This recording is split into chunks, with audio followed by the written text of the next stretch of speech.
Bisa 2 kalinya, Chef. 2 kalinya? 2 kali, volumenya 2 kali yang manual. Oke, dan tidak dengan perlu waktu yang relatif sama.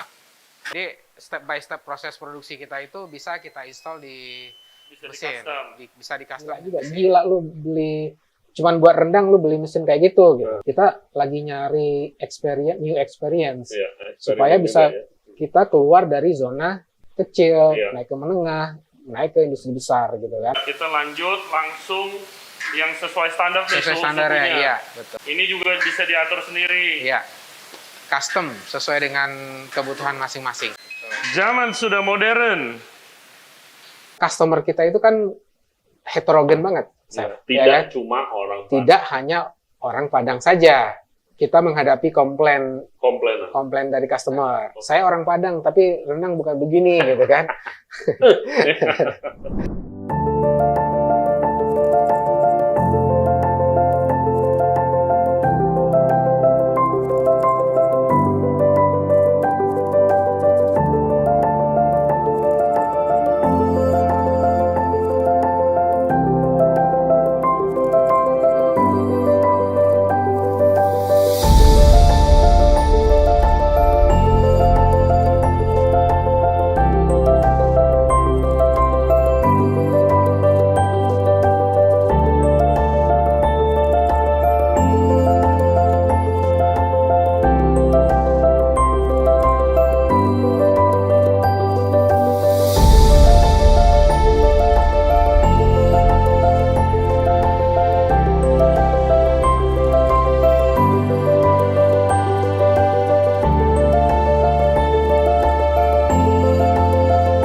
Thank you very much for tuning into the show today. Kali ini kita lagi ada di Payakumbuh, the city of rendang. Nah, tepatnya di Kelurahan Payolansaik, Payakumbuh, Sumatera Barat. Kita kali ini mau lihat rumah produksinya dari Rendang Gadih. Brand rendang yang mulainya kemarin itu kecil-kecilan, tapi sekarang udah kirim rendangnya ke seluruh dunia. Nah, kita akan ngobrol dan juga visit kitchennya bareng ownernya, Pak Deddy Syandera Putra. Dan kita pasti akan ngobrol-ngobrol podcast sambil makan rendang asli dari Payakumbuh. Nah, trip ini tidak akan possible dengan teman-teman kita. Thank you banget dari Mastrada. Mereka adalah kitchen equipment provider. Kalian kalau butuh peralatan kitchen, mereka punya alat yang keren-keren banget. Kalian bisa langsung ke sana. Dan juga Kato Knives, kita udah sering bikin podcast dan episode bareng dia. Kalian udah tahu kualitas pisau-pisau yang diservis sama Kato Knives. Jadi, keep your knife sharp with Kato Knives. Oke, seperti biasa jangan lupa subscribe ya di Ray Jensen Radio Podcast di YouTube dan semua platform podcast. Jangan lupa follow Instagram kita, Ray Jensen Radio, dan juga di TikTok. Oke, let's check out the kitchen. Enjoy the show. Nah, kita udah sama Pak Deddy nih. Dia ownernya, bosnya di sini Rendang Gadih. Nah, kita mau langsung lihat-lihat dapurnya. Tapi sebelumnya itu ada peraturannya, nggak bisa sembarangan. Karena ada standar HACCP, hygiene-nya. Pak, itu apa aja standarnya, Pak? Yang pertama, tamu yang datang ke kita yang mau masuk ke area produksi, satu pertama harus ngisi form dulu. Oke. Formnya berisi tentang informasi keadaan tamu kita yang datang, kondisi kesehatannya gimana, apakah pernah melakukan perjalanan keluar negeri dalam 1 bulan terakhir. Oh gitu, ada. Yes, supaya kita bisa mengidentifikasi tingkat resikonya. Oke. Kemudian menggunakan peralatan yang sesuai dengan standar HACCP seperti masker, hair cap, kemudian pakaian khusus untuk area produksi bagi tamu. Oke, dan juga pakai sepatu ini ya. Pakai sendal khusus. Yes. Kalau saya kondisinya cuma satu, Pak, lapar. Iya, karena aromanya saya. Oke, ada lagi Pak yang kita harus tahu sebelum masuk? Ya, nanti pada saat masuk nanti ada area cuci tangan. Oke. Jadi setelah menggunakan perlengkapan yang sesuai standar, kita mesti cuci tangan dulu sebelum masuk. Oke, yes guys, standar HACCP very important. Soalnya rendang gade seperti tadi gue bilang, udah kirim sampai ke luar negeri. Oke, kita siap-siap terus langsung masuk dapurnya ya. Let's go.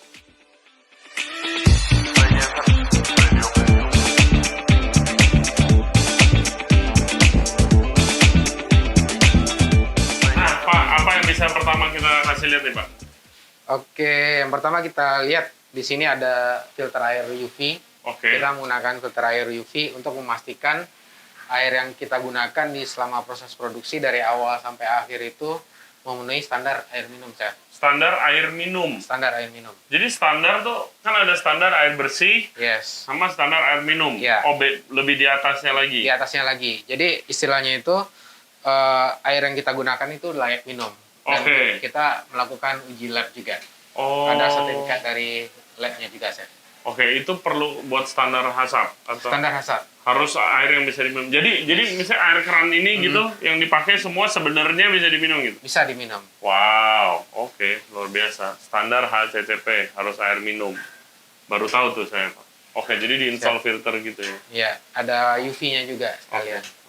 Sip. Ayo Pak, lanjut Pak.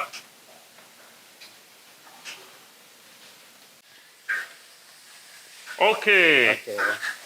Ini kita sampai di lokasi produksi ini, Chef. Wow. Ini kita ada proses manual yang seperti biasa, rendang biasa. Kita ada juga prosesnya menggunakan mesin. Pakai mesin ini yang manual dulu nih Pak. Ada berapa nih?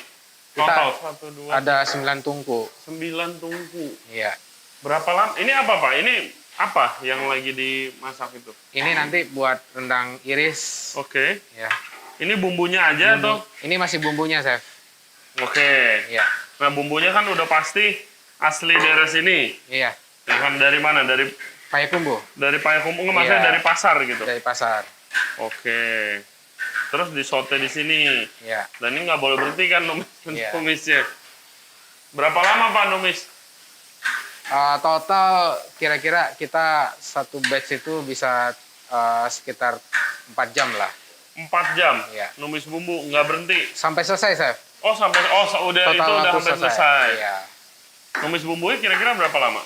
Numis bumbu ya paling 15 menit lah. Oke. Stepnya gimana sih Pak? Pertama masuk apa? Minyak dulu?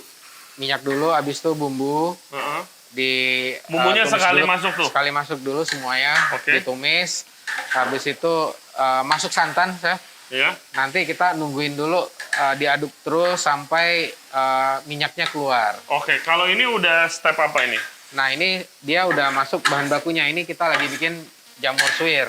Oh, rendang jamur suwir. Kondisinya setelah dia keluar minyak seperti ini, baru nanti bahan baku utamanya kita masukin. Oke, daging atau jamur atau nangka, macam-macam baru tanpa air. Apa pakai air juga, Pak? Tanpa air. Oh, tanpa air? Iya, tanpa air. Filternya udah air minum tapi tanpa air? Iya. Nah, yang pasti yang penting santannya juga ya, Pak. Santannya beda ya. Wow. Jamurnya jamur tiram. Jamur tiram. Iya. Keren. Nah, ini ditumis terus. Tumis terus. Sampai jadi lah. Sampai jadi. Wow. Dari sini berapa lama? Dari sini untuk jadi itu sekitar butuh waktu sekitar 2 jam lah, Chef. 2 jam lagi. Iya. Masnya nggak pegel, Mas? Tumis-tumis. Nggak pegel, Mas. Satu orang bisa megang berapa? Megang berapa banyak? Bisa 3. 3 ya, satu orang ya? Satu orang bisa 3. Kalau ini berarti ini bumbu yang sudah ditumis. Sudah ditumis. Minyaknya minyak kelapa atau minyak goreng biasa? Minyak kelapa ini. Oh, ini minyak kelapa. Iya. Lalu ini berarti tinggal nunggu protein, apa nunggu Yes, tinggal masukin bahan baku utamanya nanti. Oke, bahan baku utamanya terus baru mulai proses lagi. Betul. Oke, I see. Berapa lama Pak dari dapur di rumah sampai begini Pak? Segini banyak kompornya? Sekitar 1 tahunan lah. 1 tahun? 1 tahun. Kayak ini aja muat berapa kilo daging nih Pak? Bisa 5-10 kilo. 5-10 kilo? Iya. Itu bisa jadi berapa porsi tuh Pak kalau dihitung? Sekitar 1 kilonya itu bisa buat sekitar 20 pack. 20 pack ya? 5 kilo buat 20 pack. 5 kilo buat 20 pack. Berarti kalau 20 kilo satu kayak begini bisa jadi 80 packan ya? Iya. Wow, ya dikali aja guys. Mantap, sukses banget. Oke Pak, sekarang kita lihat mesinnya Pak. Mesin modern, kalau tadi yang manual, ini udah modern. Iya. Nah ini, Firex. Ini mesin apa Pak? Ini mesin Firex. Ya, Bracing pan. briefing pan. Ya, Firex bracing pan. Apa ini Pak? Apa kegunaan dari mesin ini? Kegunaan dari mesin ini kita sama kayak merubah proses dari manual ke proses pemesinan. Oke. Terus? Jadi semuanya udah kita program di sistemnya. Oke. Jadi kita tinggal mau masak apa gitu. Nah ini kita udah punya programnya. Oh, oke. Coba mana Pak tadi? Program. Oh manual bisa pasti ya. Bisa. Ini program. Oh, bumbu siap saji 30 kilo. Oh, udah diinstal. Iya, nggak ribet lagi lah ya. Nggak ribet lagi, tinggal milih mau masak apa nih sekarang. Oke, bumbu siap saji 30 kilo, bumbu rempah. Ini udah ada. Dan ini bisa di-set kayak waktu dan ngaduknya. Iya. Karena bisa ngaduk otomatis. Iya. Oke. Bracing pan ya. Muat berapa nih, Pak? Ini sebenarnya kalau untuk daging dia muat banyak, Chef. Oke. Cuman kalau bikin rendang, kita kan ada kemakan sama volume santan. Volume santan. Oke, kira-kira muat berapa kilo nih? Untuk daging dengan volume santan ya 15-20 kilo. Oh, 15 sampai 20. Jadi mirip-mirip lah ya sebenarnya. Iya. Tapi lebih cepat nggak sih Lebih masak cepat. di sini? Iya. Kalau bisa 2 kalinya, Chef. 2 kalinya? Volumenya 2 kali yang manual. Oke, dan tidak dengan perlu waktu yang relatif sama. Terus tidak perlu pengawasan, tidak perlu tim khusus di sini, karyawan khusus di sini. Oke. Ya udah, oke. Boleh kita coba nggak Pak masak pakai ini? Kita mau memasak iris. Rendang iris. Rendang iris. Oke. Ya. Rendang sapi iris. Ini kan kita ada opsi 15, 20, oke. ya kan? Nah, karena sekarang kita lagi trial ya kita bisa coba yang 15. Oke. Nah, ini udah ada setup waktunya. Yang udah ditentuin. Udah ditentuin. Cocoknya sama rendang udah trial and error gitu. Berdasarkan trial and error kita sendiri. Oke, 165 derajat, 35 menit. Nah, ini 165 derajat ini temperatur burnernya, Chef. Oke. Bukan temperatur di dalam pan-nya. Oke. Jadi, kenapa kita di awal temperaturnya 165 supaya ngejar panasnya di awal buat panasin santannya. Oh, I see. Nah, setelah itu nanti dia akan turun. Oke. Ini masukin apa? Oke. Bumbu sama daun-daun. Bumbu dan rempah-rempah daun-daun. Oke.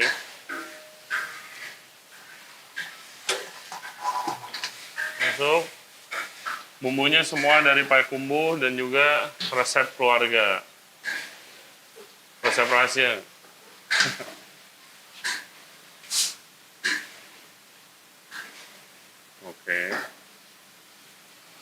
Oke, kita tinggal start programnya. 8, 7, 6, 5, 4, 3, 2, 1. Wih, oke. Dan ini nanti jadi temperatur akan naik terus sampai 165 derajat. Iya, temperatur burnernya, Chef. Oke, temperatur burnernya. Iya. Dan santan masuk nih? Santan masuk. Bumbunya udah ditumis belum sebelumnya? Untuk di mesin kita nggak pakai penumisan, Chef. Oh, oke. Karena minyaknya akan banyak panas sih. nanti Panasnya sendiri ya. iya. Nah, ini santan asli Payakumbuh. yang tidak bisa didapat di Jakarta. Oke. Yap. Oke, terus kita tinggal tunggu aja. Iya, nanti masukin dulu semuanya santannya. Nanti kita tinggal biarin, kalau udah masuk semua santannya, udah kita biarin aja mesinnya jalan. Sampai nanti keluar minyak dan ada notifikasi nanti. Oh, oke. Nah, Pak, ini bunyi apa nih, Pak? Cek santan dan aduk. Berarti ini saatnya masukin. Iya, kita ngecek kondisi santan, Chef. Oke. Kondisi santannya apakah kondisinya oke apa enggak. Oke. Jadi salah satu keunggulan dari mesin ini juga adalah SOP proses produksi kita bisa langsung di Jelas, mesin. ini kan Jelas. berarti Bapak dan tim yang masukin nih kan? Yes, Kalau ya. misalnya mau bikin rendang, bukan bikin rendang, bisa masukin apa aja dong Iya, gitu ya? Iya. Jadi step by step proses produksi kita itu bisa kita install di Bisa di mesin. custom? Bisa di custom di mesin. Oke, Jadi luar biasa. si operatornya itu hanya tinggal nunggu dan mengikuti step by step dari SOP yang ada di instruksi mesin. Oke, terus kalau beli mesin baru misalnya, ya tinggal download, masukin lagi Yap, gitu. beli mesin baru tinggal copy data yang ada di sistem ke mesin Wow, baru. praktis sekali ya. Jadi nggak perlu lagi bikin SOP baru di mesin, nggak perlu install lagi di mesin. Iya, ribet. Jadi udah sama persis di copy. Wow. Yes, betul. Zaman sudah modern. Pak Resti, gimana ceritanya bisa ketemu sama mesin ini, Pak? Waktu itu Pyrex. kita ikut pameran juga, saya Entrefood di Oke. 2019. Oke, Kita pameran di booth-nya Kementerian Perindustrian. oke. Kemudian kita sambil pameran kita jalan-jalan juga, Iya, jalan-jalan lihat stand pasti. yang lain, ya kan, booth-booth yang lain. Nah, ketemulah booth Mas Rada di situ. Oke. Dan Chef Resdi lagi demo waktu itu. Oke. Demonya lagi masak saus, ya kan. Waktu itu tanya, Chef, ini bisa buat masak rendang nggak, Chef? Oh bisa, cuman udah selesai. Oh kalau gitu boleh nggak kita main kantornya besok setelah pameran? Oh boleh. Akhirnya kita main kantornya Mas Rada di Jakarta, daerah Cideng. Terus kita diskusi banyak di situ, gimana kemungkinan probability-nya kalau kita menggunakan ini untuk bikin rendang.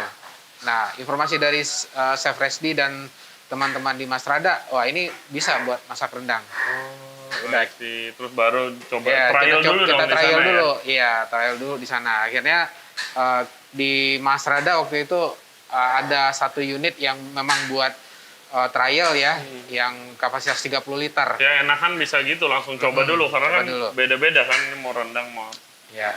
Oke. Setelah itu baru kita order unit yang lebih besar daripada yang di unit uji cobanya Mas Rada. Dari tadi guys, kira-kira udah 1 jam dari tadi kita numis. Kita nggak ngapa-ngapain, kita cuma ngobrol doang di sini.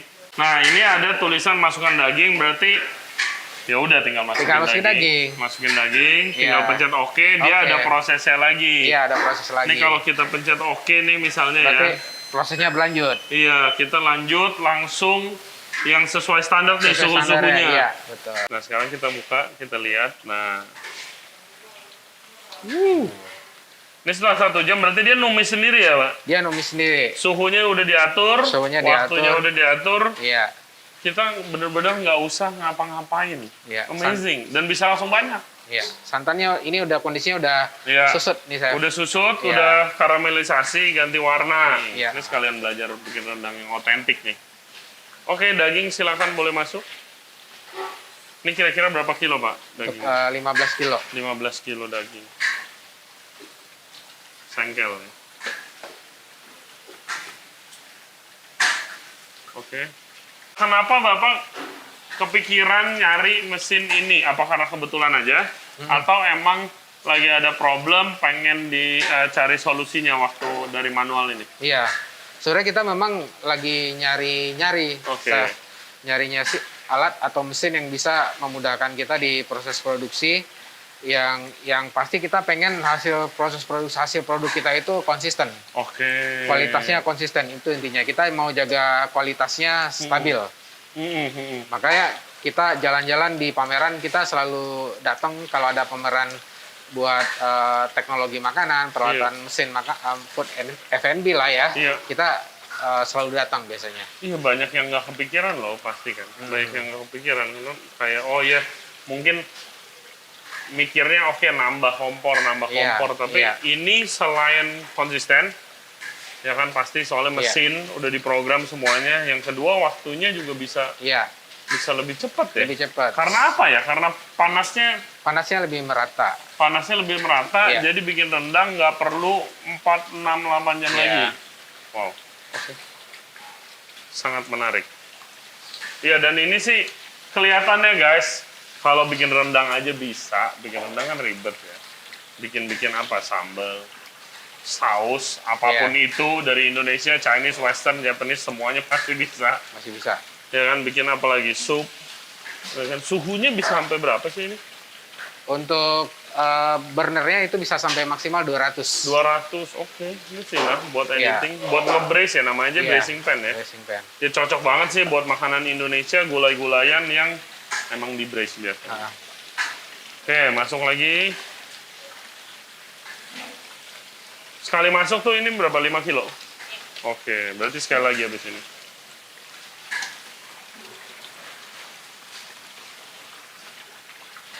Berarti kalau masuk 15 kilo, bisa buat berapa Pak? 5 kali 8 kali 3, 24, 60 packs ya? Iya.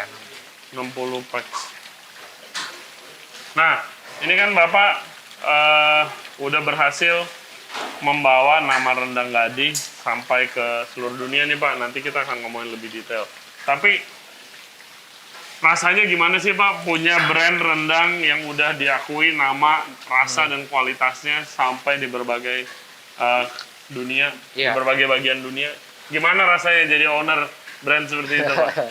Yang pasti kita mesti mampu jaga brand image, ya kan? Itu beban tersendiri, beban moral dan beban tanggung jawab buat kita untuk tetap bisa menjaga kualitas produk kita. Oke. Ya. Nggak apa lebih banyak happy-nya apa pressure-nya Pak? Iya.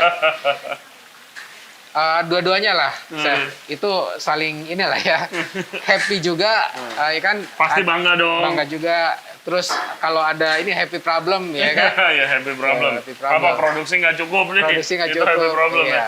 Apalagi di peak seasonnya, di Ramadan itu adalah biasanya adalah untuk produk makanan F&B itu adalah peak seasonnya. Iya, udah pasti. Makanan apapun. Makanan apapun itu peak Betul. seasonnya di Ramadan lah. Itu konsisten ya Pak. Jadi ini kan saya lihat tadi tim Bapak lagi ngitung dagingnya. Itu piece-nya harus konsisten. Seukurannya jadi Iya. satu packs dapat jumlah dagingnya sama. Betul. Oh. Targetnya gitu, Chef. Kalau enggak, kita enggak produktivitas dan efisiensi kita nggak bisa diukur. Oke. Jadi kalau kita misalnya masak sekian kilo, Iya. ya kan, itu kita udah punya standar sekian kilo itu harus menghasilkan sekian pack, Iya, sekian pack, dalamnya sekian piece. sekian piece, dan Wow. apa namanya tiap pack itu komposisi antara daging dan bumbunya juga harus konsisten. Harus konsisten, nggak boleh beda jauh gitu. Iya. Bapak background-nya apa Pak sampai ngitung exact begini Pak? Apa dari pengalaman, komplain aja, kok yang ini daging isinya 3, yang ini 4, gimana? Saya alumni Teknik Industri Oke. Universitas Andalas. Oh, pabrik. Iya. Dan Pantas. setelah lulus juga sempat bekerja juga di pabrik, Oke. di manufaktur. Jadi 11 tahun saya di operasional. Ya, itu harus exact tuh ya. Exact, Kalau yes. pabrik apa-apa Iya. exact, Bapak praktekkan itu ke industri Iya. rendang keren. Harus Ya, pabrik, pantas industri besar ya kita bikin SOP-nya di miniatur kan. aja. Iya. Miniatur ke industri kita sendiri, ya pelan-pelan kita bertahap naik gitu kan. Wow. Lebih ribet mana Pak? Pabrikan apa ini Pak? F&B Pak? Karena saya waktu itu di smelter, Chef, saya narik benang merah. Sama-sama kan waktu itu di smelter peleburan, sama-sama main panas ya, Oke. main api. Cuman kalau di smelter temperaturnya di 1000 ke atas, Oke, ya kan. ini Kalau di ini ya ratusan. 100-an. Tapi kalau di smelter nggak ada mulut yang jahat bilang rendangnya kurang enak. Iya. Oke, nah ini lanjut proses masak rendang berapa lama Pak kira-kira ini? Ini kira-kira sekitar 1 jam lagi udah mateng, udah jadi rendangnya. Oke, jadi kita tunggu Ya. 1 jam, terus kita lihat lagi jadinya gimana, rendang otentik Ya. Payakumbuh. Oke. Tutup.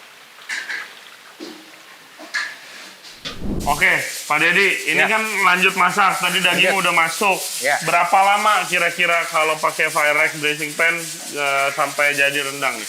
Dari awal sampai akhir itu sekitar 4 sampai 5 jam lah. 4 sampai 5 jam. Berarti kalau tadi dari daging masuk tuh berapa lama tuh?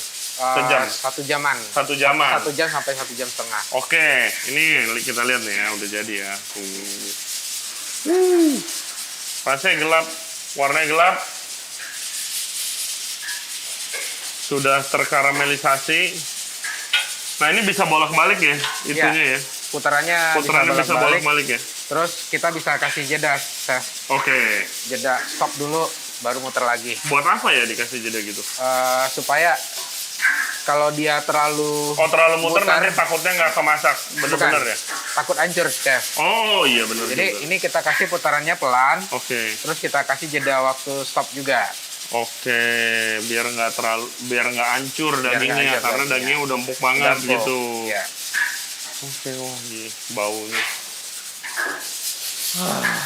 Habis ini kita langsung cobain aja, Chef. Iya, nah ini Pak, ini lagi proses cooling. Ya. Apa gunanya proses cooling, Pak? Proses cooling ini kita lakukan supaya ketika kita tapping, kita tunggingin pennya, itu bagian pantatnya itu nggak gosong ya. Oh, oke. Biasa kan suka bawahnya lengket-lengket gosong ya. Lengket-lengket gosong. Ini kita buat minimasi supaya pantatnya nggak gosong. Nah, ini kita lagi dalam proses cooling down. Nah, salah satu kelebihan dari Firex Braising Pan, ini pannya itu bisa ditilting atau dimiringin biar proses pengeluaran barang yang udah jadinya itu gampang, simple, dan nggak ribet. Yes. Sangat ngebantu ya Pak kalau bisa dimiringin ya? Iya, sangat membantu sekali lah. Oke, nah habis ini kita mau ngobrol-ngobrol sama Pak Dedi sambil makan rendang gadi asli Payakumbuh. Nah buat kalian yang mau tahu lebih banyak lagi, siapa tahu pengen ada ini di dapur kalian, butuh untuk menaikkan konsistensi dan juga apa ya, tingkat produksi seperti rendang gadi, itu bisa langsung kontak Mas Rada. Bisa kontak Instagramnya di Mas Rada Group, atau bisa langsung datang ke showroomnya seperti Bang Dedi kemarin untuk praktek langsung ya. Yes. Oke, kita ngobrol-ngobrol tentang cerita rendang gadi. Let's go. Ayo kita kemon. Oke, we are back guys. Tadi kalian udah lihat proses pembuatan rendang gadi. Nah, kita sekarang masih di dapur produksinya. Sekarang kita ngobrol sama Pak Dedi. Ini lanjut obrolan kita yang tadi.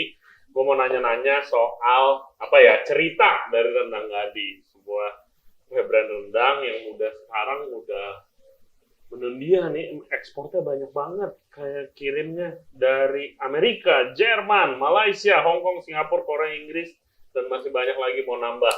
Nah Pak Dedi, thank you banget pertama udah ngundang kita ke sini.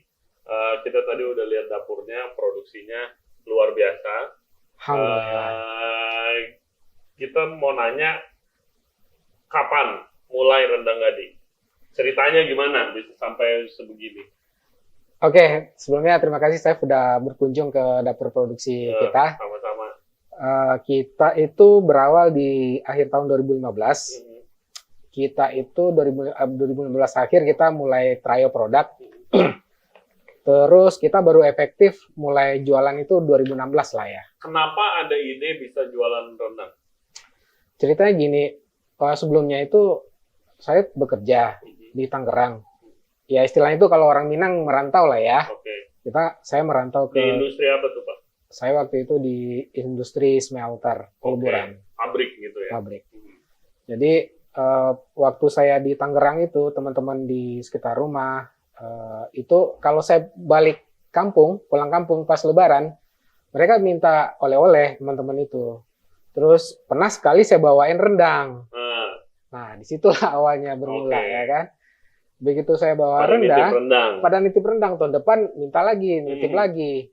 Nah, sampai pada suatu saat saya berpikir, kalau teman-teman di Tangerang bisa terima rasa tekstur rendangnya, Ya, saya pikir Jabodetabek itu udah miniaturnya Indonesia lah ya. Iya. Mewakili populasi masyarakat Indonesia lah. Semua suku hampir Ada di semuanya situ. ada di situ.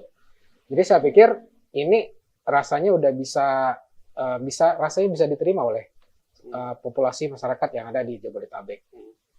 Maka dari itu saya waktu itu mikir apa ya, bingung mau bikin usaha apa ya. Sudahlah coba riset rendang. Nah ternyata alhamdulillah responnya bagus, Chef. Riset tuh berarti bawa dari Payakumbuh, Yes. kasih coba-cobain dulu tuh Pak. Yes, Oke. coba-cobain dulu. Kita istilahnya itu market fit dulu, ya kan, menyesuaikan produk kita itu dengan needs-nya customer Tidak, audience. Nah, berapa bulan kita coba sambil jualan juga, sambil jualan di media sosial. Tapi alhamdulillah responnya bagus ya. 2016 kita mulai fokus jualan di sosial media. Apa sih arti dari rendang gadih itu artinya apa? Rendang gadi itu bahasanya dari bahasa Minang. Gadi itu artinya gadis. Oke. Ya kan? Kalau filosofinya kita itu, kalau gadis itu identik dengan sosok yang energik, ya kan, selalu menjadi pusat perhatian, ya kan. Nah, kita filosofinya dari sana. Oh, oke. Terus dari warna juga, ya kan, kita ada warna hitam yang merupakan salah satu warna dari bendera Minangkabau. Oh. Minangkabau itu nama benderanya Marawa. Nah, hitam itu adalah salah satu warna di Minangkabau. Oh, oke. Iya, tadi saya jujur belum pernah podcast sampai sejauh ini, Pak. Ya kan perjalanannya luar biasa. Luar biasa. Dari Padang. Dari Padang Hampir ke ketinggalan Payakumbuh. pesawat. Terus ke Padang, ke Payakumbuh. Kemudian tadi ada acara. Jadi kita baru sampai sini lumayan sore Iya. tadi, ya kan. Tapi ya apa ya? Ya perjalanannya aja pengalaman sih. Iya.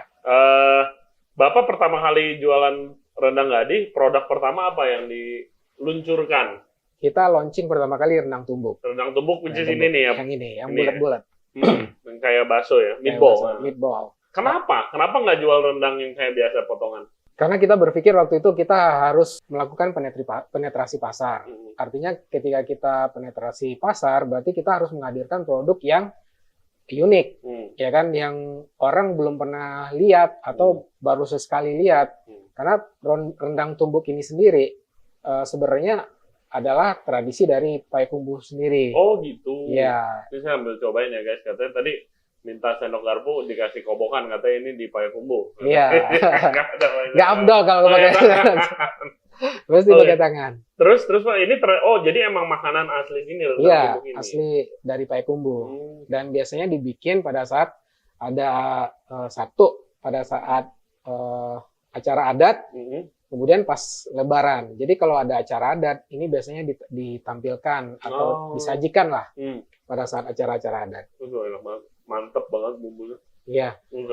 Jadi Iya. ini tuh resep keluarga juga Pak? Apa gimana Pak? Iya, resepnya dari keluarga, dari mama. Oke. Resepnya semuanya aslinya dari mama.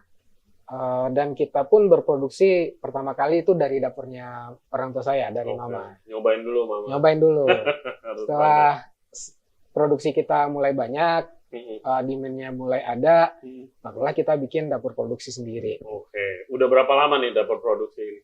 Ini kita bangun itu di sekitar 2017. Oke. Oh, jadi sekitar hampir 2 tahun 2 baru tahun. ya berkembang. Berarti Yes. mulai dari kecil banget gitu ya? Betul, mulai dari kecil. Pesanan pertama tuh berapa banyak Pak pesanan pertama? Kita itu produksinya by demand waktu itu. Oh, saya. KPO ya? KPO. Jadi kita promosi di sosial media gitu kan. Demand-nya masuk ya kita produksi satu batch 5 kilo, 5 kilo, 1 kilo, tergantung permintaan waktu itu. Saya dulu pernah punya restoran Indonesia. Hmm. Pengalaman saya kalau masak masakan Indonesia dibanding masak makanan yang lain, karena kita di Indonesia guys, itu lebih ribet, masukan-masukan dan komplainan orang tuh lebih ribet. Yes. Apalagi kalau dapat customer orang Padang, wah rendang gue diocehin. Terus mulutnya lebih jahat juga, karena kan melekat di hati banget kan resep Ya, betul. gitu atau makanan. Betul. Bagaimana pengalaman Bapak dari segi itu ya Pak? Kalau dari segi kayak oh ini mah bukan rendang otentik kali ya, atau Iya. wah ini mah rendang keluarga gue Lebih enak. lebih Iya. enak. Iya. Gimana Pak pengalamannya pada waktu itu? Ya awal launching kan kita produksinya rendang tumbuk, ya kan, which is itu minim komplain lah ya. Iya, karena belum ada bandingan kali ya. Iya, belum ada bandingan. Terus setelah launchingnya oke, kita masuk produksi ke rendang iris. Yang ini nih, Yang ini. rendang iris. Oke, rendang lebih tradisional. Lebih tradisional. Semua orang tahu. Yang semua orang tahu. Kalau ini nggak ada, Iya. jarang orang yang tahu. Jarang. Jadi komparasinya susah. Nah, begitu kita produksi rendang iris, untuk pertama kalinya itu, ya kita banjir komplain juga, saya. Apa aja tuh Pak komplainnya Pak? Komplainnya satu, bumbunya terlalu tajam.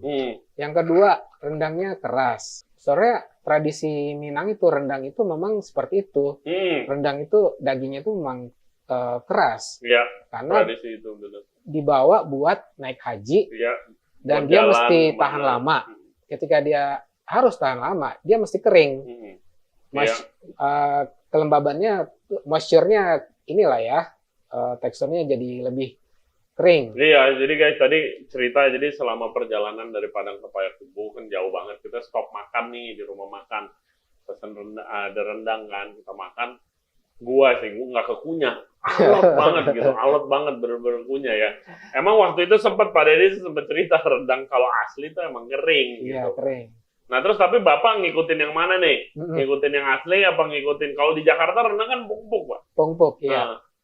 Jadi kita coba mengcombine. Bagaimana supaya secara rasa itu orang Minang masih oke dengan produk rendang kita, dan orang di luar Minang pun oke gitu. Iya. Jadi formulasi itu yang kita lakukan riset terus-menerus selama ini. Ini kalau gini udah pasti empuk ya guys. Lihat. Ya kan?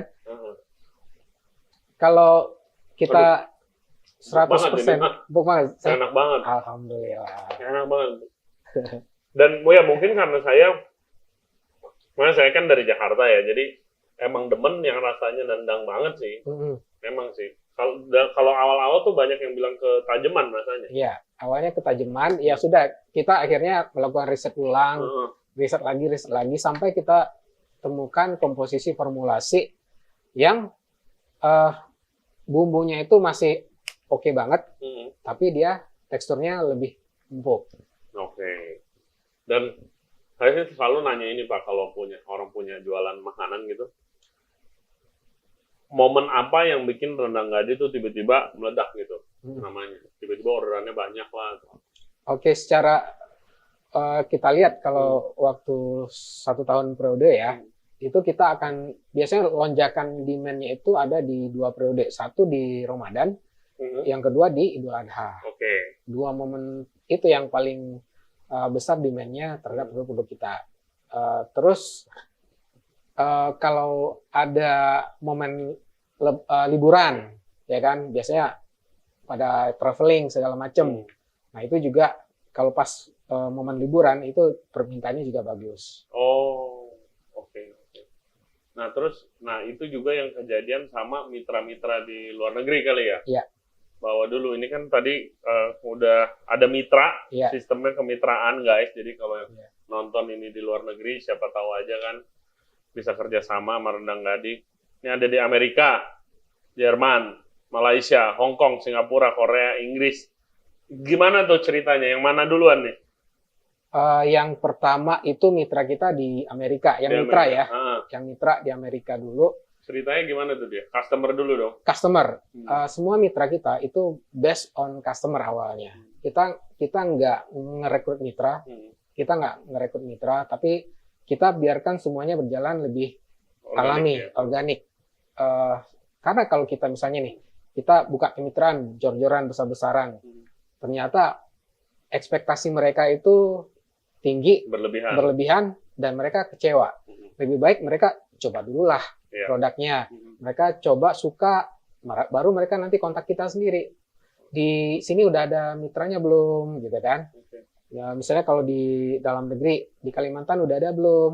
Belum, ya udah. Boleh nggak saya jadi mitra reseller di sana? Reseller lah ya. Yes. Gitu ya. Itu lebih lebih apa namanya lebih loyal ketimbang kalau kita jor-joran buka kemitraan, terus banyak kan nggak aktifnya nanti setelah itu. Tapi kalau yang datang sendiri ke kita, mereka aktif. Emang udah suka produknya. Suka produknya dulu. Nah, Pak, kalau lihat tadi kita udah lihat dapurnya, Bapak kan nge-embrace apa ya? Memasukkan teknologi selain bikinnya manual, Yep. gitu kan sekarang udah pakai teknologi nih karena kan udah berkembang jauh banget. Yeah. Itu mulai kapan? Awalnya manual dulu dong, Pak. Awalnya manual. Manual kita terus di 2021 ya kita ikut pameran di Saya Entrefood di Jakarta dan kita ketemu sama Mas Rada yang waktu itu juga lagi pameran. Oke. Nah setelah itu kita approach pendekatan, ngobrol-ngobrol, diskusi, kira-kira produknya itu bisa kita adopsi nggak ke mesin-mesinnya itu bisa kita adopsi nggak di proses produksi kita. Terus kita juga berkunjung ke kantornya Mas Rada di Jakarta dan akhirnya setelah kita diskusikan ternyata ini works, cocok. Nah tapi saya penasarannya ceritanya gimana waktu Bapak decide buat beli mesin kayak tadi tuh, Virex Bracing Pen. Itu mesin super canggih, ya kan? Saya yakin membantu sangat banyak, ya kan?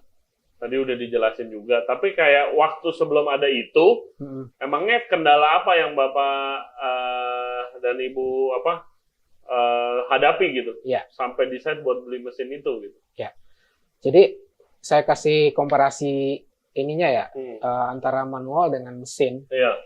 Itu kalau kita menggunakan mesin yang kita gunakan sekarang, prosesnya lebih terkontrol. Intinya gitu. Terkontrol, jadi bisa lebih konsisten. Lebih konsisten. Jadi kita ngejar itu adalah konsistensi output hasil produksinya. Kenapa? Satu, waktunya kita bisa setting. Ya kan? Habis itu temperaturnya kita bisa kontrol. Kita mau setting temperatur berapa, kita akan stabil di temperatur itu. Kemudian kecepatan putaran mesin. Iya, tadi ngaduk. Nah, itu di produksi manual itu akan menjadi salah satu problem. Kenapa? Kalau di produksi manual itu apinya itu bisa diaturnya manual. Jadi nggak tahu tuh sebenarnya panas aktual di produknya itu berapa. Tergantung siapa yang masak, ya kan? Terus kalau misalnya nih, kan yang rendang ini prosesnya pelan, lama sekali. Nah, tapi kalau mau warnanya cepat dapat coklat hitam, itu tinggal digedein aja apinya, ya kan? Itu akan cepat warnanya, tapi tekstur dagingnya belum ngejar. Iya. Nah, masih jadi keras mungkin ya. Ya, jadi dengan adanya mesin kita mengurangi human error sebenarnya. Belum lagi ngaduknya, itu kan mesin otomatis. Betul. Kalau biasa tuh orang ngaduk aja udah gitu. Betul, ngaduknya manual ini kan aja. tadi ada berapa tunggu tadi? Ada 10 tunggu. Jadi apakah itu sebelum ada mesin itu, apakah 10 tunggu itu ada orang satu ngaduk? Yes, 10 tunggu ada orang satu ngaduk. Tapi dengan mesin itu udah selesai set masuk bahan bakunya, udah tinggal. Nanti akan ada notifikasi buat tadi perlu mungkin ini santannya masuk. Oke. Nah, waktu Bapak saya penasaran kenapa Bapak beli mesin? Problemnya apa? Waktu mau itu apakah problemnya nggak konsisten nih? Ya, problem utamanya adalah nggak konsisten. Oke. Kita konsisten tuh apanya? Satu dari warna, dua teksturnya. Ya, warna susah sih. Jadi ketika kita berpikiran untuk masuk ke industri yang lebih besar, maka kita harus berpikir industrialisasi juga di proses produksinya. Otomasi bagian dari strategi yang mesti ditempuh kalau kita masuk ke industrialisasi. Oke, itu karena Bapak ada background pabrik juga. Iya. Kalau enggak, banyak yang nggak tahu loh. Maksudnya waktu saya ya tukang masak, mungkin nggak kepikiran, ternyata ada mesin seperti ini gitu loh. Ternyata kalau misalnya kan kayak makanan Indonesia tuh ada image gini nggak sih Pak? Lebih enak kalau makin tradisional makin enak. Betul. Nah, begitu Bapak pakai mesin, apakah ada yang ngomong nggak Pak? Kayak, sekarang udah pakai mesin nih, udah nggak seenak masih pakai tangan gitu. Pernah ada omongan itu? Ya pernah, kita dibilang gila juga ada. Dibilang gila? Dibilang gila juga ada. Gila lu beli, cuman buat rendang lu beli mesin kayak gitu. Tapi intinya bagi kita itu adalah kita lagi nyari new experience. Supaya bisa kita keluar dari zona dari mikro, naik ke kecil, naik ke menengah, naik ke industri besar gitu kan. Mantap sih. Iya guys, jadi ya mungkin ini masukan juga ya buat kalian gitu. Kadang ya teknologi itu bisa sangat bisa ngebantu gitu kan. Dan apa ya, research deh, kontak Master ada tuh banyak banget mesin yang seperti itu. Iya, karena ya kalau misalnya konsistensi, ya tadi Pak Deddy ceritanya warna, susah banget kalau ngaduk. Karena itu kan beda orang, panasnya udah beda, ngaduknya beda. Kadang capek, berhenti dulu. Nah itu udah sulit tuh kecepatan ngaduk gitu. Kalau pas capek, gosong. Apa sih Pak tantangan terbesar yang Bapak alami sampai sekarang tuh, tantangan paling besar apa Pak buat bikin bisnis rendang? Tantangan terbesarnya adalah kita mesti edukasi. Dari apanya itu Pak? Edukasi. Ya, misalnya chef di Jakarta, berapa banyak resto Padang di Jakarta? Oh banyak banget. Banyak banget kan? Sangat banyak. Ya kan? Secara tidak langsung, kompetitor tidak langsungnya adalah rumah makan Padang. Tapi kita ngelihatnya adalah produk kita ini satu memudahkan orang pada saat traveling, ya kan, mau traveling, di rumah. Habis itu di rumah, ya kan, ibu-ibu Jakarta yang wanita karir, yang paginya itu habis subuh, kadang-kadang jam 6, pulangnya udah jam 7, jam 8, udah nggak sempat lagi buat masak. Ya, kita mudahkan mereka, kasih solusi pada ibu-ibu karir, wanita karir di kota-kota besar, produk kita. Jadi tinggal set, panasin, jadi selesai. Makan pakai nasi.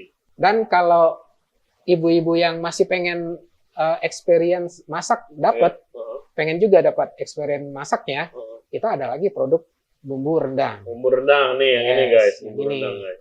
Nah ini apa aja sih? Ini ada bumbu. Ya. Ini warnanya merah. Bumbu apa? Ini bumbu, kita nyebutnya ini bumbu rempah. Bumbu rempah, oke. Bumbu rempah ini ya biasalah bumbu rempah buat bikin rendang lah ya. Ada cabai, jahe, lengkuas, bawang merah, bawang putih, dan lain-lain. Dan ini adalah satu lagi minyaknya? Minyak kelapa. Minyak kelapa aja atau? Minyak kelapa aja. Dan diproses itu dari santan murni. Santan murni diproses ini. Jadi ini tidak ada bumbu bawang putih segala macam? Nggak ada ya? Nggak ada. Adanya di sini doang? Adanya di bumbu rempah. Jadi kalau dijualnya jadi satu begini? Satu paket. Dan dalam satu paket itu kita ada 2 kemasan terpisah. Oke, jadi ini dimasak sama dagingnya, bumbu rempahnya dimasak sama dagingnya, kasih air, diungkep dulu. Kalau udah kalau udah di reduce, udah airnya udah mau sat gitu, orang bilangnya masukin ini. Jadi udah. Rendang instan, bisa dibilang rendang jauh lebih cepat ya prosesnya. Jauh lebih cepat. Keren juga ya. Idenya dari mana Pak? Kepikiran begini, bikin rendang ini. Kita dari kesulitan-kesulitan, beranjak dari kesulitan-kesulitan yang dihadapi oleh customer kita. Mereka pengen masak rendang, tapi nggak bisa masak rendang. Nggak punya waktu. Nggak punya waktu masak rendang. Pertama, nggak punya skill masak rendang. Nggak punya waktu untuk masak rendang. Nah, kita hadirkan solusi buat ibu-ibu rumah tangga yang masih pengen dapat experience masaknya, ya kan? Tapi tidak perlu waktu yang lama dan hasilnya tetap oke. Iya, sama kalau saya sih dari positifnya dari yang tadi Bapak bilang udah pasti ya. Sama kalau saya bahan, Pak. Iya. Bahan, karena di sini ya udah pasti karena ini di Payakumbuh, udah pasti bahannya dari sini. Khususnya rempahnya itu pasti beda sih, karena saya dengar kalau dari restoran-restoran Padang yang terkenal di Jakarta, mungkin ada yang kenal ownernya, itu selalu ngomongnya bumbu tuh nggak ada kompromi kalau bumbu restoran Padang. Yang oke, bumbu tuh langsung dari Padang, entah dari Payakumbuh atau dari manapun lah. pokoknya dari Padang aja bumbunya. Emangnya sebeda itu ya, Pak? Bapak pernah nggak di Tangerang atau di Jakarta Bapak coba bikin rendang pakai bahan-bahan? Terutama di kelapanya ya, kelapanya betul juga. itu beda banget lah. Iya, iya. Kelapa dari Sumatera Barat dengan kelapa, ya masing-masing daerah Iya.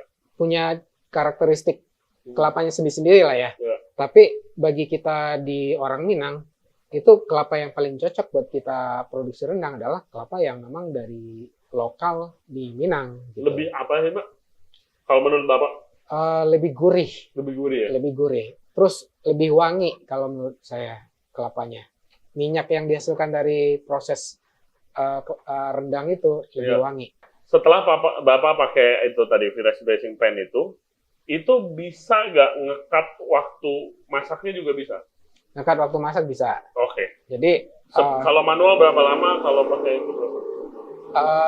Kita sebenarnya ngelihatnya dari kapasitas. Kapasitas. Jadi nggak bisa kita head to head, kita lihat mesin berapa, manual berapa. Tapi di manual berapa kapasitasnya, di mesin jadi berapa, gitu kan? Dengan waktu yang relatif sama atau nambah dikit, gitu. Itu tadi berapa kapasitas? 70 kilo kalau nggak salah. Volumenya 70 kilo. 70 kilo. Yang Varek 70 kilo. Oke. Terus apakah waktunya lebih cepat gitu? Nggak juga, belum tentu. Kita ngelihat waktunya itu dari ini, Chef. Kalau kita masak manual, kita masak sih sedikit-sedikit. Tapi ini volumenya besar. Oke. Ya kan? Kita dapat pengamatan waktunya dari segi volumenya. Bisa masak sekali masuk berapa puluh kilo tuh? Bisa 20 kilo lah. 20 daging. kilo daging. Sama kalau mau masak 20 kilo dengan manual, ya udah pasti ya lebih, ya perlu berapa tungku gitu ya. Belum lagi orangnya gitu.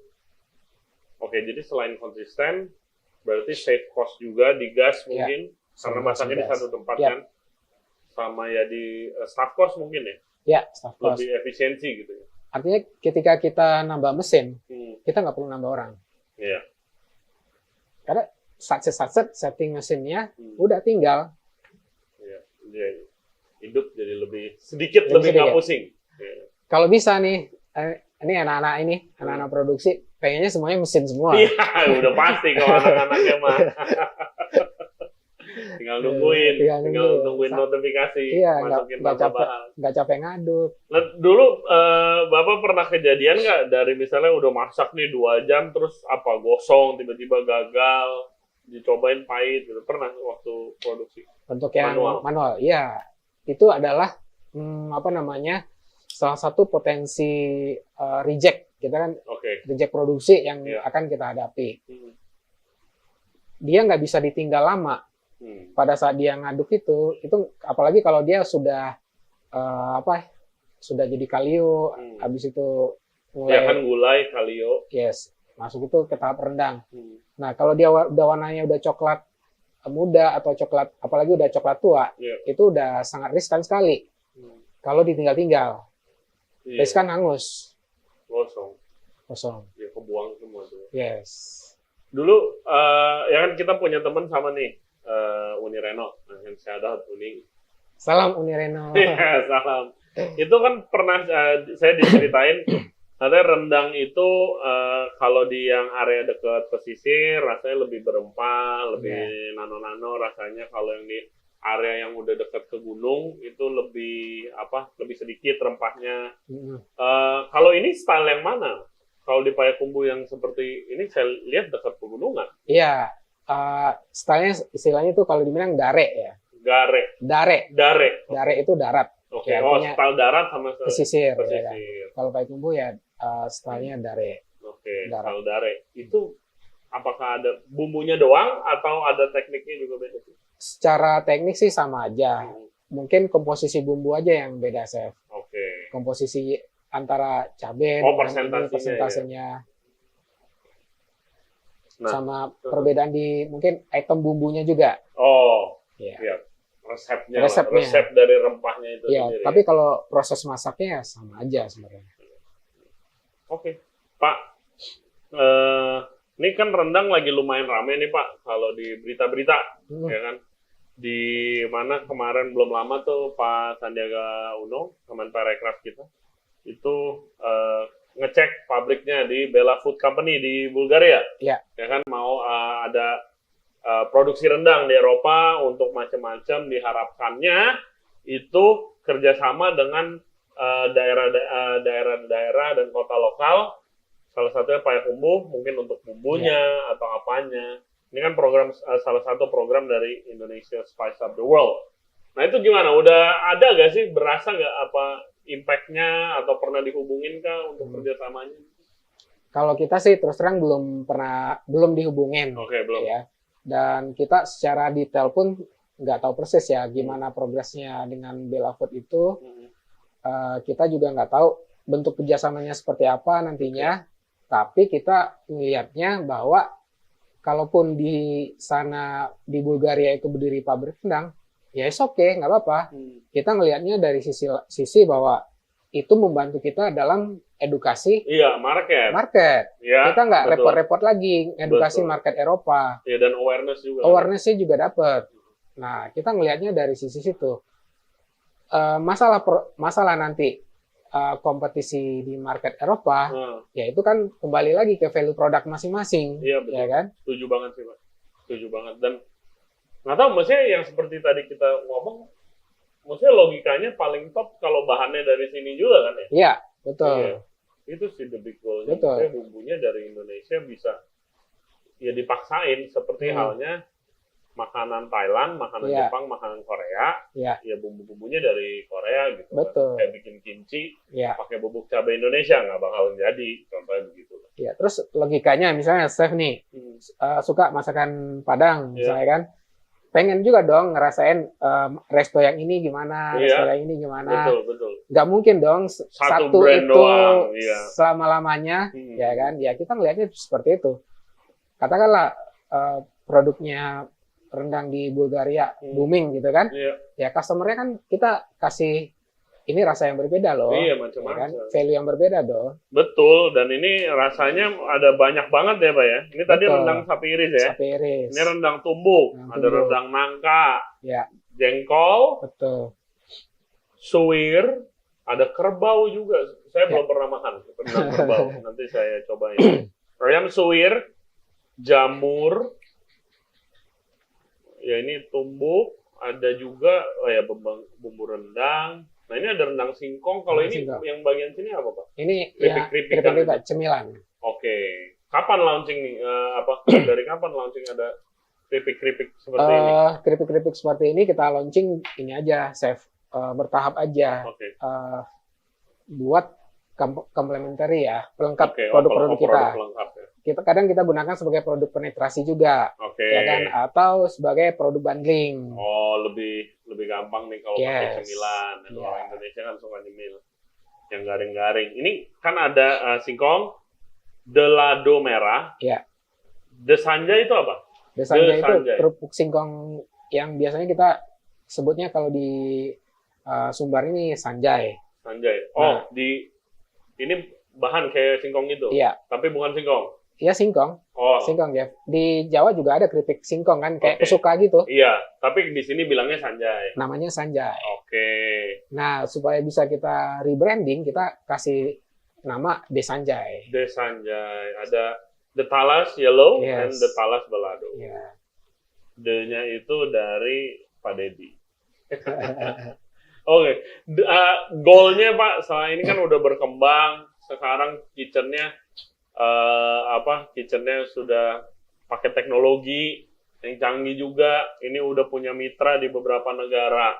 Next goal, harapan buat Rendang Gadih itu apa, Pak? Harapan terbesar kita adalah bisa memberikan manfaat yang lebih luas kepada banyak orang.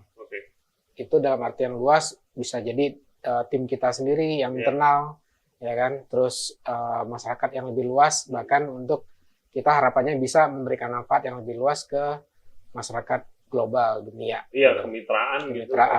Yes. Kalau saya sih punya saran satu buat mitra nih yang lagi di luar negeri, siapa tahu dengerin, itu kasih sampel yang banyak ke orang yang non-Indonesian, ya kan, yang bukan orang Indo pasti suka juga, karena nggak ada pembandingannya gitu.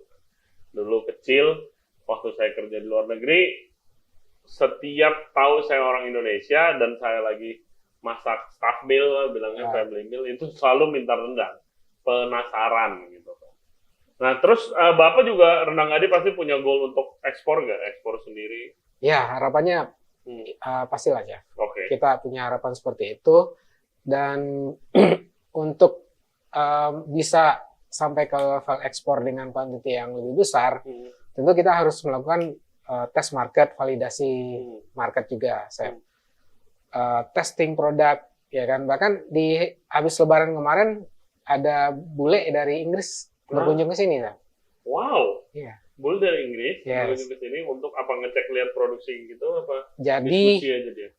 bule ini adalah temennya YouTuber Indonesia yang ada di Inggris. Namanya Uda Satria Ponde. Oke. Jadi Uda Satria Ponde bawa produk rendang kita ke Inggris, terus di trial, dites ke teman-temannya yang Pasti doyan. sana, wah doyan. Pasti doyan. Akhirnya pas mau pulang kampung, bulenya Karl namanya ikutan dan berkunjung ke sini, melihat proses produksi kita, nyobain juga produk kita di sini, makan di sini. Oh, pasti terenak-enak tuh dia. Yes. Iya, karena nggak ada pembandingannya, Pak. Iya. Dan suruh masak rendang gitu. Udah lama masaknya, bahannya nggak ada. Iya. Tadi kan kita udah ngomongin bahannya yang paling enak ya bahan dari daerah aslinya. Iya. Oke, tapi kalau untuk ekspor, itu peraturannya gimana sih, Pak, di sini? Boleh nggak begini, misalnya rendang iris atau rendang tumbuk ini, kalau udah langsung kirim aja dalam kuantitas besar, kalau ada yang mesen. Untuk regulasi ekspor itu, kalau dalam kita bagi ya, Chef ya, ada yang ekspor dalam kuantiti kecil, ya kita bisa ngirim via Just Tip, ya kan, terus via DHL juga masih bisa, masih oke. Semua varian produk bisa kita kirim ke luar negeri selama kuantitinya tidak besar. Oke. Tapi kalau kita sudah tidak besar tuh berapa kilo?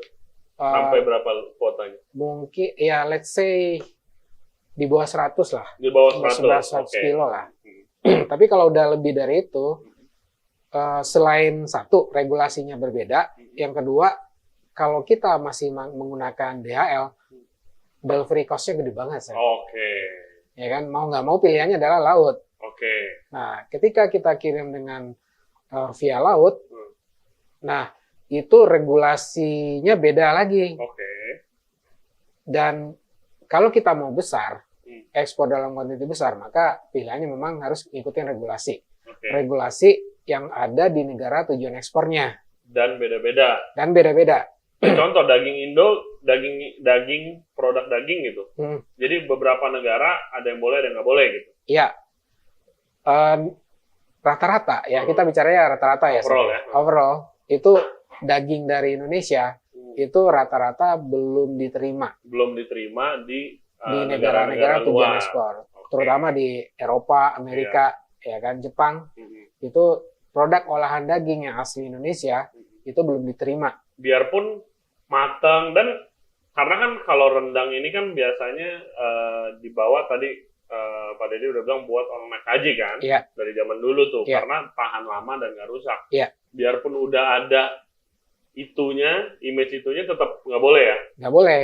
Kalau bawa 1, 2, 3, 10 pack itu masih hitungannya hand carry ya, masih oke. Tapi kalau misalnya ekspor emang belum diterima aja. Belum diterima untuk Eropa, Amerika, Jepang dan lain-lain. Nah, itu karena image sih paling. Image-nya masih. Tapi kalau di luar daging aman tuh, Pak. Kayak misalnya Bapak mau ekspor dalam kuantiti besar, bumbunya tok. Atau ini ada nangka, ada jamur. Iya, yang berbasis tumbuhan dan bumbu-bumbuan itu oke banget. Ya bumbu deh kalau gitu tuh sama programnya tadi Spice of the World. Luar biasa karena ini sangat enak. Ya saya doain semoga lancar semuanya, Pak. Amin, Sam. Makin ramai ya sudah nggak usah ditanyakan lagi kan. Bapak ada toko juga kan di Tangerang ya? Ada. Gimana Pak ceritain? Kita ada di Tangerang di Jalan Raya Binong nomor 39. Di sekitaran Lipo Karawaci Tangerang. Dan deketan lah dengan domisili saya di Tangerang. Terus juga ya di online marketplace sudah pasti ada semua, tinggal cari aja Rendang Gadi. Ya, di Tokped, Shopee, Instagram, TikTok kita ada, insya Allah. fast respon juga guys, langsung asli dari Payakumbuh. Tadi kalian udah lihat sendiri dapurnya kan, jadi nggak bohong nih, bukan gimmick doang, rendang aslinya. Recommended, yang gue cobain ini rendang tumbuk, rendang iris. Kalau mau ada experience masak-masaknya, beli yang ini ya, bumbu instan. Yes, bumbu instan. Rendang instan. Very nice.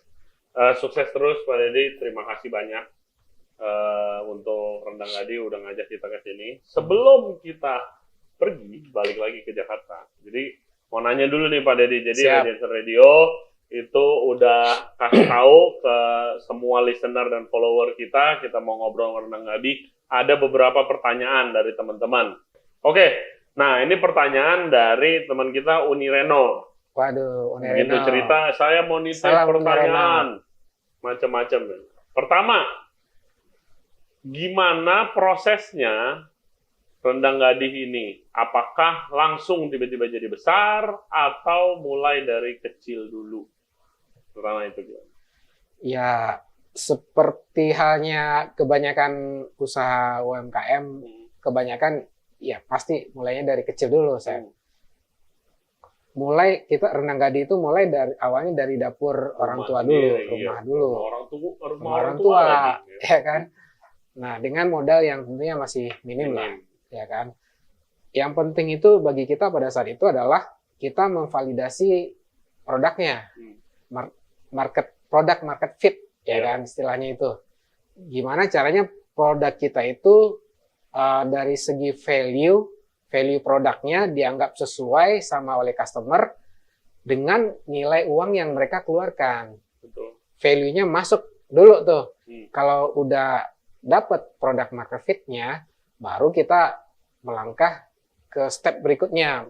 Kita mulai produksi lebih massal dengan kuantiti yang lebih besar, atau baru kita mulai memikirkan fasilitas produksinya, perbaikan fasilitas produksi.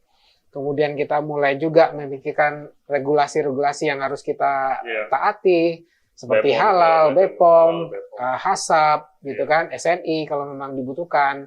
Nah, kita baru berpikir ke arah situ setelah produk kita itu diterima dengan baik oleh customer, value-nya. Udah kebukti gitu. Udah ya. kebukti karena dulu. Mau bikin label itu juga perlu duit lagi. Iya. Ya kan? Ada proses. Berarti halal udah ada sertifikasinya? Udah, kita udah punya halal, BPOM, HACCP, wow. sama SNI. SNI itu apa ya Pak? Standar Nasional Indonesia. Oke. Ya kan kalau halal ya udah pasti halal. BPOM ya izinnya berarti rapi semua izin jualannya.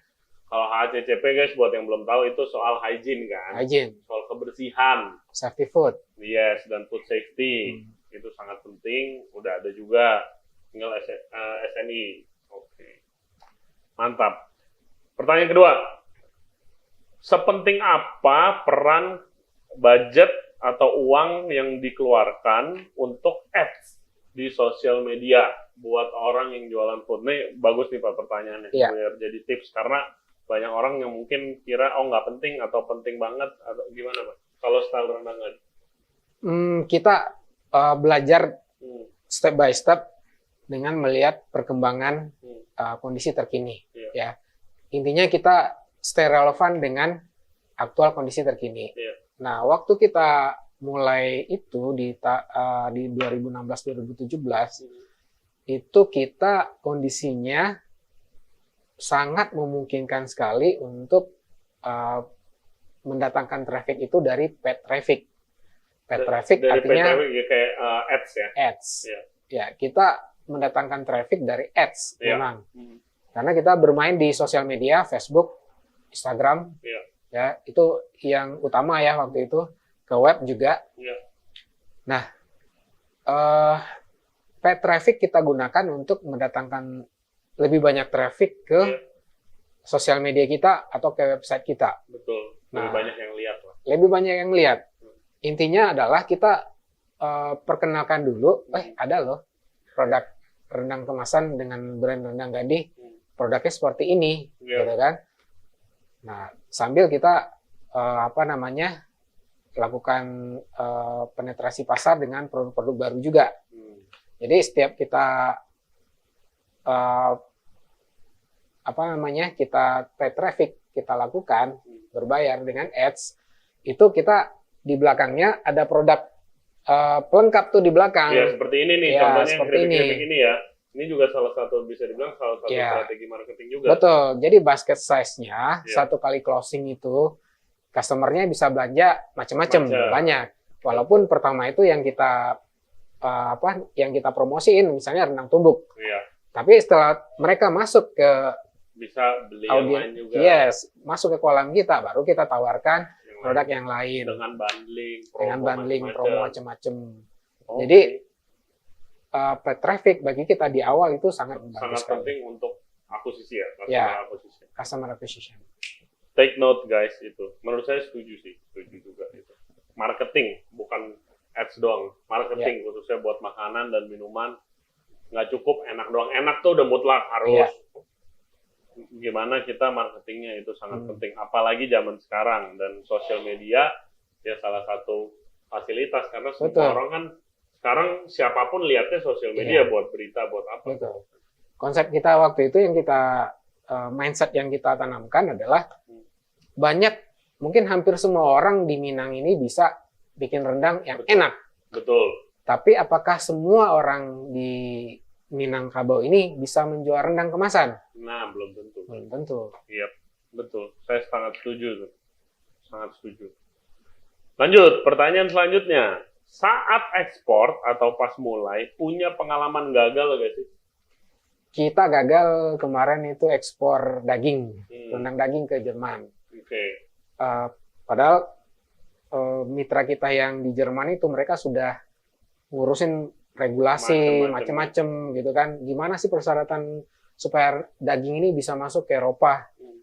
Mereka ngurusin regulasinya sampai mencari tahu kalaupun daging Indonesia nggak boleh masuk Eropa, daging mana yang boleh masuk Eropa? Oke. Mereka sampai cari tahu gitu. Jadi mereka dapat informasi bahwa hanya kalau kita yang dekat-dekat Indonesia itu hanya daging Australia yang boleh masuk ke Eropa. Jadi produksi pakai itu, Yes. daging Australia terus diekspor. Ya, Terus? tapi ternyata nggak semudah itu juga. Ceritanya Oke. belum selesai. Nah, setelah dilami lebih lanjut, ternyata walaupun dagingnya dari Australia, diproses di Indonesia, Tidak boleh juga. tidak boleh juga. Nah, itu produk udah dikirim tuh, Pak? Belum. Belum. Belum. Untungnya belum. Oke, untungnya belum. Untungnya Kalau belum. udah hilang. Kalau nggak kita Rugi besar. rugi besar. Oke. Ya kan? Pelajaran lagi. Pelajaran lagi. Lanjut. Ada gak rendang gadi kolaborasi di antara perendang-perendang di sekitarnya? Atau kayak produksi rendang nih apa pada jalan sendiri-sendiri aja? Untuk kolaborasi, kita untuk beberapa produk kita ada kolaborasi dengan teman-teman di Payakumbuh ini, ya kan? Misalnya untuk rendang singkong, misalnya, itu kita untuk bahan bakunya sebagian kita ambil dari teman-teman yang ada di Payakumbuh untuk diproses lebih lanjut di rendang gadi. Nah, gitu. Oke, ya. Ya bumbunya aja kan dari Payakumbuh. Iya. Ya kan pasti ya itu juga salah satu form kolaborasi sih. Betul. Ya, jadi ya dengan adanya rendang gadi ini makin besar ya nanti hopefully kan ngefek ke sekitar juga kan, Pak? Iya. Mungkin tantangannya kalau kita kolaborasi dalam hal yang lebih ke hilir misalnya, Iya. ada tantangannya sendiri kalau menurut saya. Terutama dalam hal standarisasi produk yang akan kita produksi. Misalnya, suatu saat misalnya tiba-tiba kita dapat orderan dalam kuantiti besar. Iya. Nggak cukup nih misalnya. Nggak cukup kapasitas produksi kita. Iya. Tantangannya adalah bagaimana supaya produk, kalau kita kolaborasi dengan teman-teman yang lain, bagaimana caranya menjaga kualitas produknya, Betul. konsistensi produknya, hasil produksinya tetap konsisten walaupun diproduksi di berbagai macam lokasi produksi. Iya. Itulah tantangannya kalau kita nanti berkolaborasi menurut saya. Betul. Kecuali dalam hal misalnya produk itu diperuntukkan untuk bantuan bencana. Nah, itu Beda lah ya. beda lagi lah. Itu is okay lah. Iya. Tapi kalau produk itu dikemas seperti dijual retail, nah itu mungkin tantangan seperti itu. gimana caranya kita menstandarkan hasil produksi dari semua lokasi produksi yang ada. Itu triknya sih ya. Ya. Ya solusinya satu, bahannya sama, terus habis itu beli bracing pan Pyrex lagi biar sama semua. Oke, Pak Deddy, terima kasih banyak. Saya senang banget. Ini pertama kali saya ke Payakumbuh dan udah pasti bukan yang terakhir. Nanti kita balik lagi, Pak. Siap. Ini, Pak. Kita juga mengucapkan terima kasih, Chef, karena udah mampir main ke sini, lihat-lihat produksi kita. Ya, kita bahagia juga, bangga juga. Ternyata produk lokal Indonesia itu jadi perhatian dan dapat support yang luar biasa. Betul sih, Pak. Karena ya kalau saya sih siap support, apalagi kalau produknya mantap, enak gini.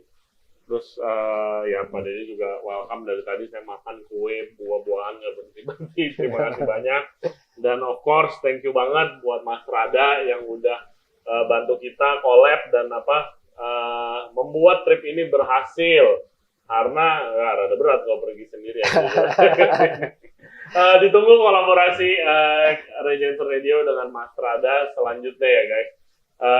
Dan juga terima kasih banyak untuk Rendang Gading, semoga makin sukses, pokoknya makin rame dan makin banyak orang yang tahu supaya rendang bisa populer lagi, bukan di Indonesia aja, tapi di seluruh dunia. Guys, thank you very much buat yang udah nonton dan yang udah dengerin podcast kita kali ini sama Rendang Gading. Rendang Gading, Instagramnya apa? @rendanggading_official. Rendang Gading Official, bisa kesana kalau pesan. Di all marketplace ada, dan kalau kayak gue mungkin bisa ke sini langsung lihat kitchennya dan langsung nyobain di sini. Sangat-sangat luar biasa rasanya. Thank you juga buat Mas Rada. Nah, kalian buat yang perlu alat-alat kitchen khususnya yang keren-keren ya kan, bisa kontak Mas Rada. Mereka menyediakan banyak banget, bukan cuma Pyrex bracing pan aja. Kalau gue sih naksir ovennya yang nanti kita akan kolaborasi lagi, coming soon, so stay tune. Dan juga jangan lupa subscribe di Regency Radio Podcast di YouTube, Spotify, Apple Podcast, Google Podcast, dan juga Anchor App. Follow Instagram kita di Regency Radio dan juga di TikTok. And as always guys, stay safe, stay healthy, eat more rendang, populerkan rendang ke seluruh dunia, and we'll see you next time. Bye-bye. Bye-bye.